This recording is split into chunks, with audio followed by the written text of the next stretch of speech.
आज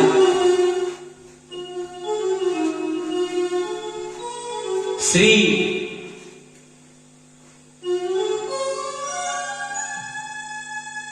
आत्मदेव जी महाराज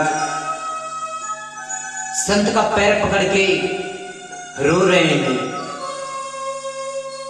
और क्या कहते हैं कि हे विप्र, आप मुझे पुत्रवान होने का आशीर्वाद दो।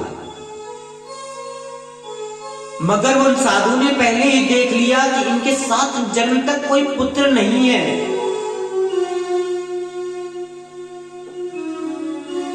तो आज वो उनको आशीर्वाद कैसे दे दे। मगर आत्मदेव जी भी आज हट पे अड़ गए और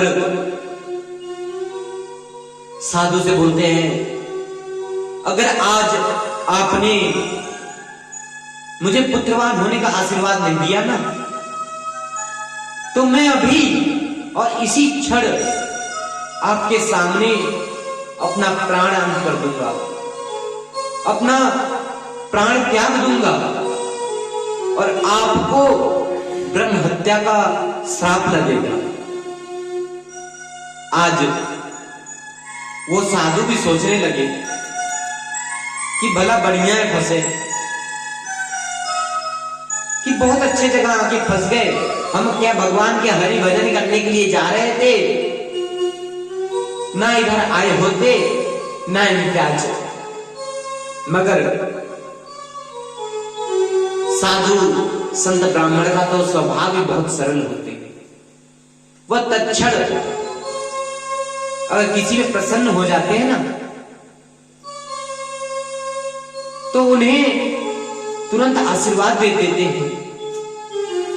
आज उन साधु को भी आज आत्मदेव जी की बात पर बहुत ही अत्यंत प्रसन्नता हुई कि ये हठी है, और उन्होंने अपनी झोली से एक फल निकाला है और वह फल निकाल कर दे दिया आत्मदेव जी के, लीजिए। और अपनी पत्नी को यह फल पाने के लिए आप बोल देना, आप उन्हें कुछ नियमों का पालन करने के लिए भी बोलना। तो आत्मदेव जी पूछते हैं, महाराज कौन कौन से नियम का पालन करना पड़ेगा? तो साधु बोलते हैं कि पहला, किसी से झगड़ा न करें। दूसरा, भगवान का हमेशा भजन करते रहें। और तीसरा है कि अपने पति का और अपने मन में जो विकार है सबका विकार का दूर कर और पति की बढ़िया से सेवा करें। ऐसा बोल के वह फल दे दिया। आज आत्मदेव जी आते हैं, अपनी पत्नी को वो फल देते हैं और बोलते हैं, देवी आप यह फल प्राप्त कर लेना, यह फल आप खा लेना। और कुछ नियम भी है और आत्मदेव जी उन नियमों को आज अपनी देवी जी को बता देते हैं। मगर देवी जी का स्वभाव का आप सबको मैंने पहले ही बता दिया कि उनका तो बिना झगड़ा किए एक रोटी भी नहीं पचती। जब तक पड़ोसी से झगड़ा ना होवे तब तक उनकी तो रोटी पचनी नहीं है। तो वो अब सोच में पड़ गई, अब क्या करें। तो कहते हैं कि आज उनकी देवी जो धुंधली देवी हैं, वह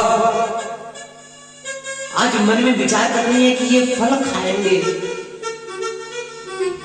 तो मान लेती हूं मैं गर्भवती हो जाऊंगी, मगर कहीं गांव में आग लग गई तो क्या होगा, मैं भाग नहीं पाऊंगी तो क्या होगा, मैं जल जाऊंगी।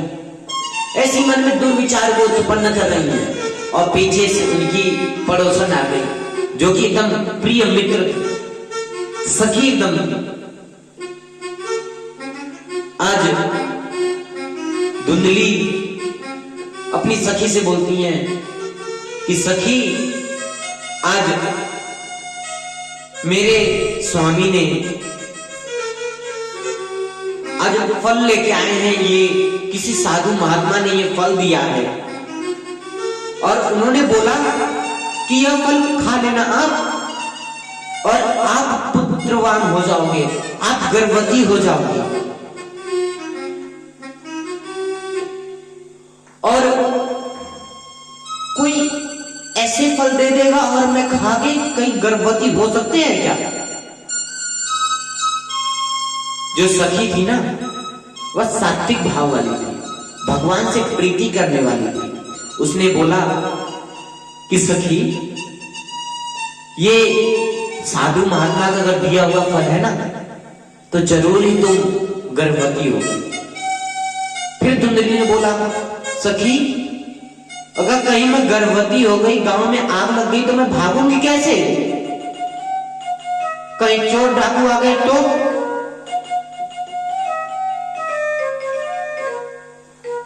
ऐसे ही मन में विचार कर रही थी कि बाद में उसके सखी के पति परमेश्वर उधर से आवाज लगा रहे थे कि, और सखी बोली, रुक जा मैं सखी, मैं आती हूं, तू अभी रुक। तब तक धुंधली की बहन वहां पे आ जाती है और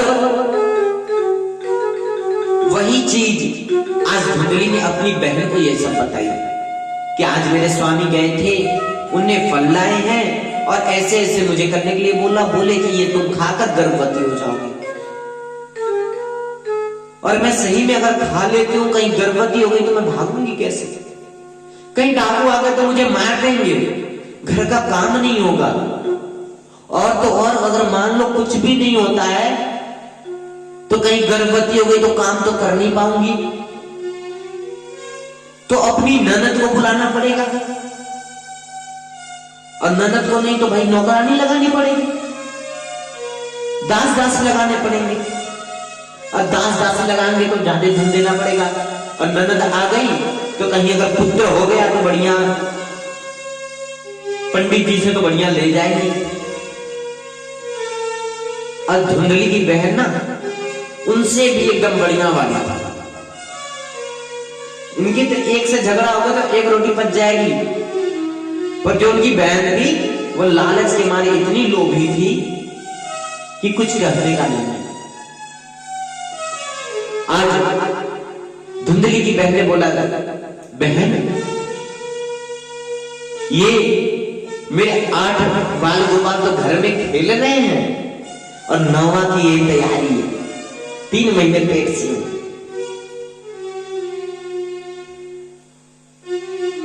एक काम ना करें, ये जो फल है ना, इस फल का तो परीक्षण भी कर लेगी और तुझे ये सब सोचना भी नहीं पड़ेगा।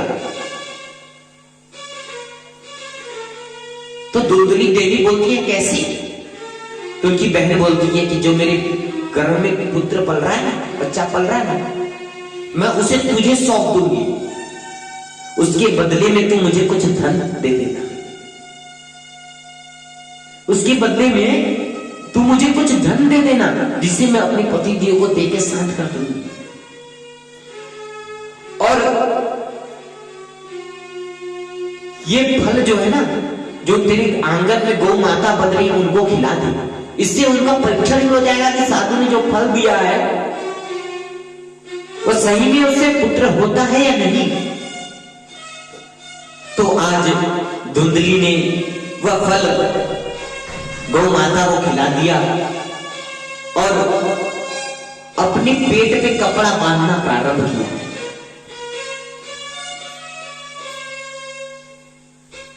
जब अपने पेट में रोज कपड़ा बांध के हल्का हल्का थोड़ा थोड़ा फुला देती और उसके ऊपर से साड़ी बांध के बढ़िया से बैठी। आज 9 महीना पूर्ण हुआ है तो धुंधली की बहन ने अपने पुत्र को अपनी बहन के लिए सौंप दिया, उसके बदले में कुछ धन लेकर चली गई। और जो धन के बदले में अपने पुत्र को दे गई, वो सोच सकते हैं आप क्या होगी, उसके मन के विचार क्या होंगे।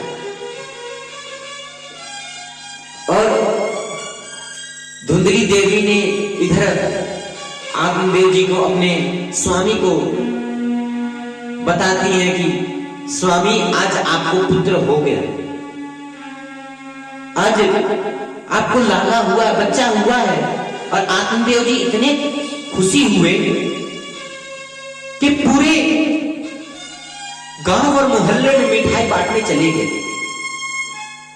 सबके यहां मीठा बांट रहे हैं और उनने सबके यहां फल मीठा बांटे। बोलते हैं कि आज मुझे पुत्र हुआ, मैं बहुत खुशी हूं। और उधर कुछ दिन और बीते कि गौ माता ने भी एक पुत्र को जन्म दिया है। तो गौ माता ने कैसे पुत्र को जन्म दिया जानते हैं आप सब? जिनके सिर्फ कान गौ के समान है और बाकी जो सब है ना, वो किसकी तरह है? एक आदमी, मनुष्य की तरह, हम आपकी तरह। मात्र उस बछड़े का जो कान है मात्र वो गौ के समान है, बाकी सब हम आपकी तरह वो मनुष्य के रूप में आए हैं। और यह चीज देखकर आत्मदेव जी बहुत प्रसन्न हुए कि भगवान ने हमें एक नहीं दो दो पुत्र दिए हैं। कुछ दिन बीते और नामकरण की तैयारी हो रही है। और आज आत्मदेव जी ने अपने घर में अपने ब्राह्मणों को सबको बुलाकर अपने दोनों पुत्रों का नामकरण करने के लिए आज बैठे हैं। तो सबसे पहले अपने पुत्र जो अपनी धर्मपत्नी के हाथों में दिया, अब बोलते हैं देवी इनका नाम रामदास रखा जाए, कैसा है? तो धुंधली देवी बोलती है कि मैंने 9 महीने अपने गर्भ में रखा, मैंने अपने गर्भ में 9 महीने इस बालक को रखा और आप ऐसे ही नामकरण संस्कार कर दोगे? मेरा पुत्र है, मैं नामकरण संस्कार करूंगी इसका, मैं नाम रखूंगी।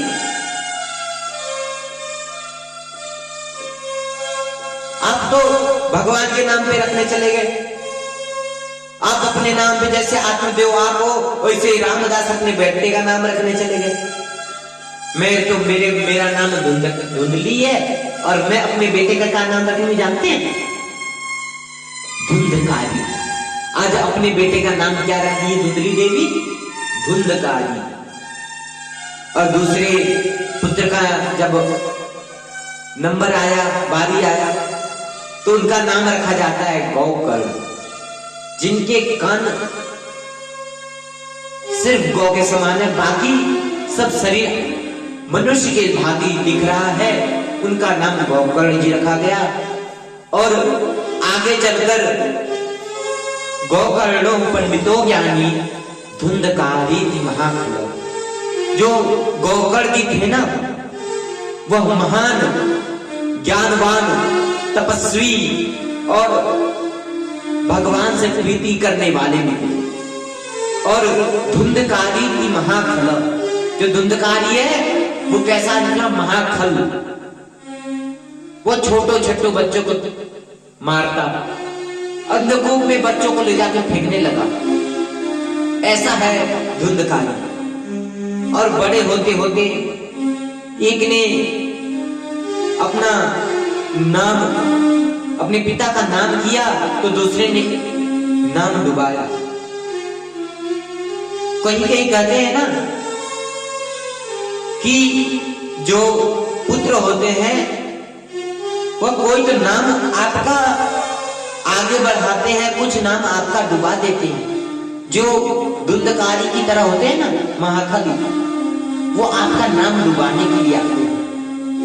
और जो गौकर्ण जी के समान है, वह आपका नाम हमेशा रोशन करेंगे। ऐसे ही आज धुंधकारी महाकाली निकला और गौकर्ण जी बहुत ही ज्ञानवान निकले। और जो उनकी पत्नी थी धुंधली देवी, वो धुंधकारी को और बचपन में और उसे बिगाड़ देती थी। कहते हैं ना कि माँ अपने बेटे को ज्यादा कभी धन दे दे, या कहें कि जो आप उसे किसी चीज के लिए डांटे ना, तो वो बच्चा बिगड़ जाता है। आज धुंधली देवी ने धुंधकारी को डांटा नहीं है। जो धुंधकारी है बच्चों से लड़के आ रहा है और उनके घर में शिकायत लेके सभी आते हैं, मगर उनकी माता धुंधली देवी जो है ना, वो उन्हीं से लड़के उनको भगा देती और अपने पुत्र को और आश्वासन दी, कोई बात नहीं, ठीक है। अगर आपका पुत्र भी ऐसा करे कभी, तो ऐसा न करे कि उसे और बढ़ावा देवे, उसे समझाएं कि ये गलत है, ये जो उस बालक ने किया है ये गलत है, तो वो आगे चल के सुधरेगा। अगर कहीं आपने उसे बढ़ावा और दिया ना कि नहीं कोई बात नहीं, तो वो आगे और जाके, अभी तो 1 से लड़के आया है, कल 10 से लड़के आएगा। आज 1 को मार के आया है, कल 10 को मार के आएगा और आगे चल के आपको भी मारेगा। आज धुंधकारी भी यही कर रहा है। क्या किए हैं कि धुंधकारी आज मदिरा पान वैश्यागमन सब करने लगा है और अपनी माता को, अपने पिता को मारने लगा है। धन के लिए सबसे पूछता है, माता पिता से पूछ रहा है कहां है धन, धन दो नहीं तो अभी मार दूंगा। आज पिताजी पुनः उसी जंगल में पहुंचे हैं जहां पे कभी पुत्र के लिए रोने गए थे, जहां अपने पुत्र के लिए वियोग में अपने प्राणांत करने के लिए जिस वन में गए थे, आज उसी वन में पुनः उन्होंने आज गए हैं। और किस बात पे रोने जाते हैं कि भगवान तूने ये कैसा पुत्र दे दिया कि आज मुझे इसकी कारण रोना पड़ रहा है, ये पुत्र ही मुझे मारने की बोल रहा है।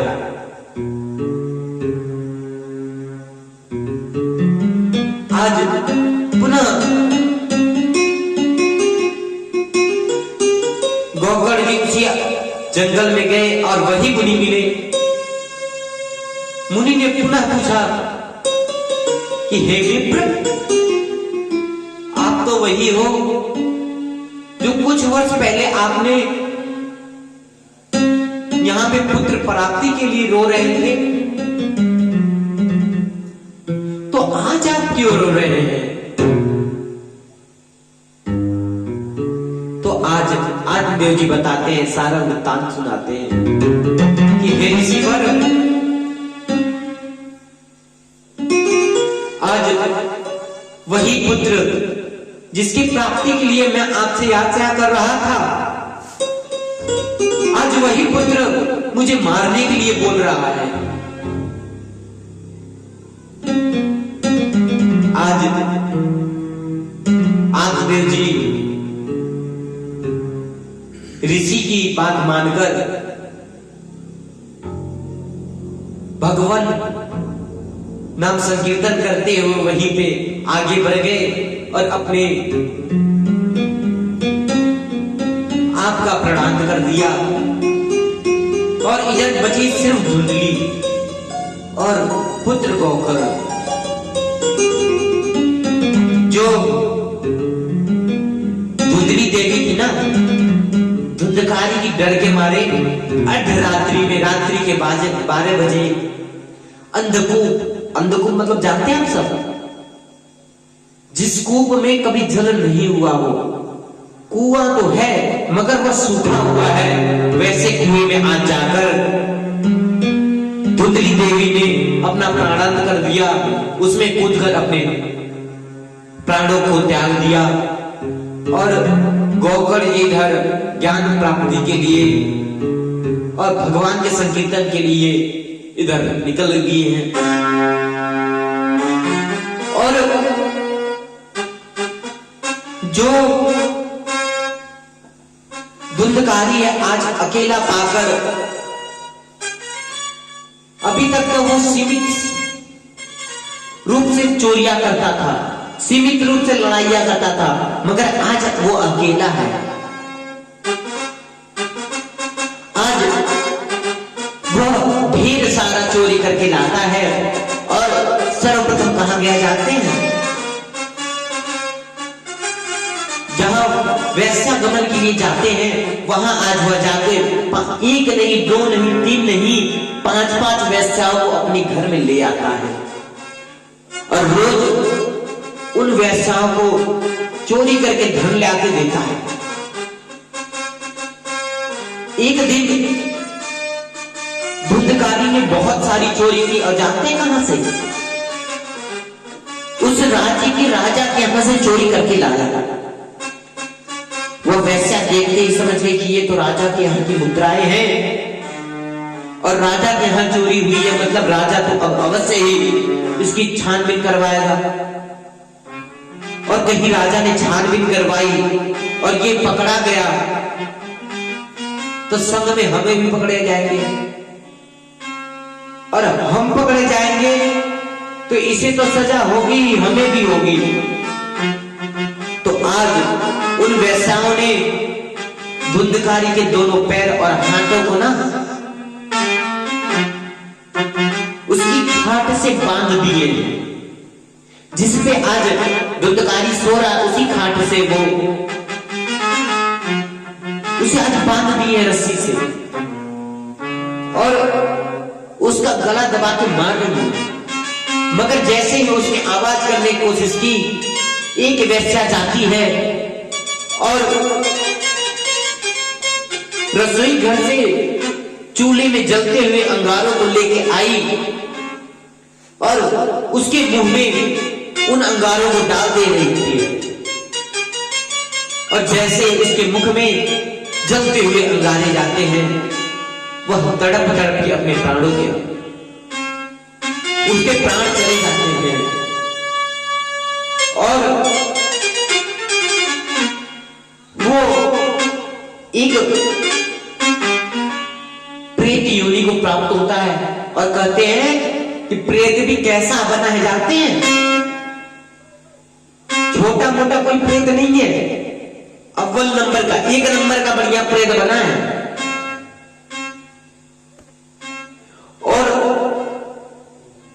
यही सब बातें आज गौकर जी को किसी के जरिए मालूम चलती हैं। तो गौकर जी महाराज जिस स्थान पे जाते हैं, जिस धर्म स्थल पे जाते हैं, आज उनका पिंडदान करते हैं, उनका श्राद्ध करते हैं गौकर का। धुंधकारी जी का आज गौकर जी महाराज पिंडदान और तिलांजलि देते हैं। मगर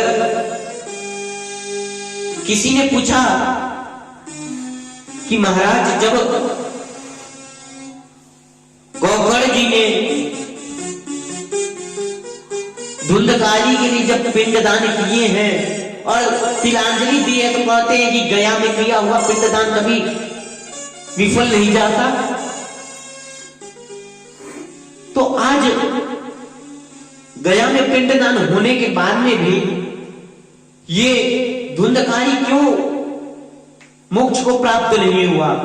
तो कहते हैं जो धुंधकारी है ना, वह पहले पॉइंट की वो अव्वल नंबर का पिशाच बना हुआ है, राक्षस बना है, इस कारण उसका मोक्ष नहीं हुआ। और दूसरा, जो जिसका पिंडदान हम करते हैं उसका हमें गोत्र प्रवर ये सब मालूम होने चाहिए। तो आज गौकर्ण जी की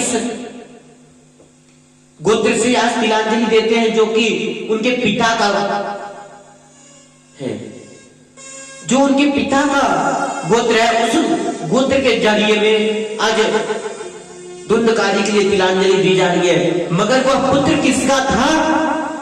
तो धुंधकारी की बहन का पुत्र है वो।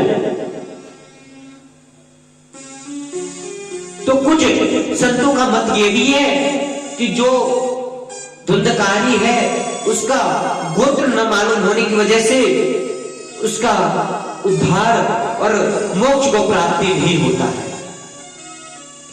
और भगवान का संकीर्तन करते हुए और विद्या अध्ययन करने के बाद में गौकर्ण जी महाराज उसी रास्ते पे चलते हुए अपने घर की तरफ आगे आए हैं। तो देखते हैं कि वो जिस घर में रहा करते थे आज वह घर एकदम सुनसान सा पड़ा हुआ है।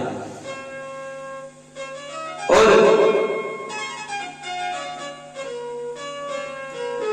आज गौकर्ण जी ने एक किनारे में सफाई करके अपना आसन लगाकर विश्राम के लिए अपनी खाट बिछा ली है।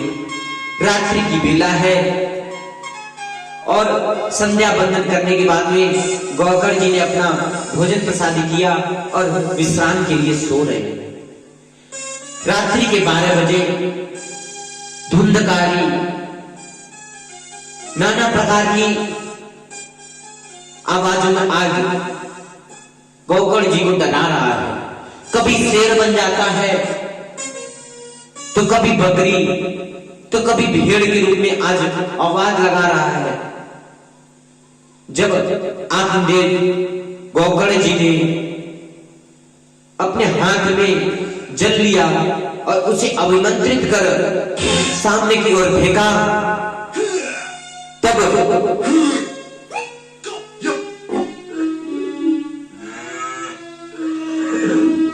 जब उन्होंने यह जल अपने हाथ में लेकर के फेंका है, तब वह बोल उठा। क्या बोलता है कि भैया मैं आपका भाई धुंधकारी हूं। मैं मरने के बाद में अव्वल नंबर का प्रेत बना हूं और मेरा उद्धार करने का कुछ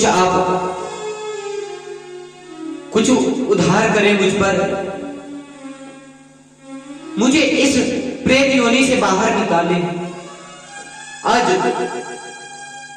गौकर्ण जी धुंधकारी को बोलते हैं, मैं प्रातःकालीन ही कुछ आपके लिए व्यवस्था करता हूं और